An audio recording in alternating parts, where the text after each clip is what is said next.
Pourquoi construire un temple portatif? Est-ce que Hachem a réellement besoin qu'on lui construise un petit sanctuaire pour qu'il puisse faire résider sa présence divine? Pourquoi? Que je vois il ne pouvait pas rester dans les cieux?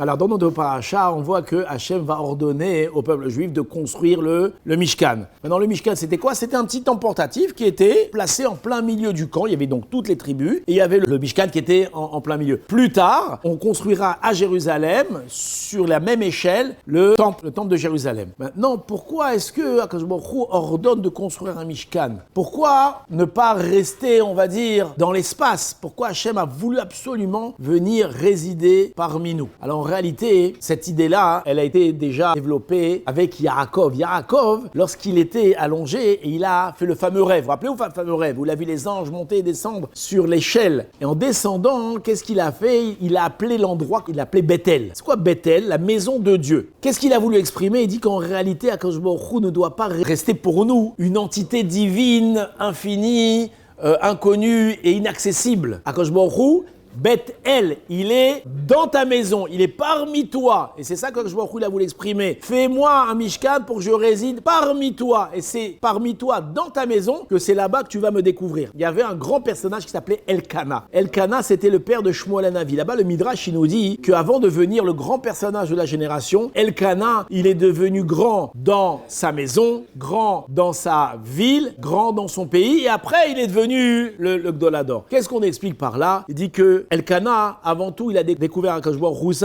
dans sa maison, entre les couches et les courses, entre le fait de s'occuper de ses enfants, l'occuper de sa femme. C'est dans cet endroit-là qu'on va commencer déjà à découvrir Akadosh Baruch Hu. C'est à cet endroit-là qu'on va commencer à le servir. Qu'est-ce que ça signifie? Ça veut dire que si tu vas dehors à la synagogue et tu te fais passer pour un tzaddik, mais à la maison, t'es un cochon, on n'a rien gagné. C'est déjà à la maison que tu dois découvrir Akadosh Baruch Hu. C'est déjà dans ta maison que tu dois servir Hachem. La paracha vient nous dire, construisez un Mishkan afin que je réside parmi vous.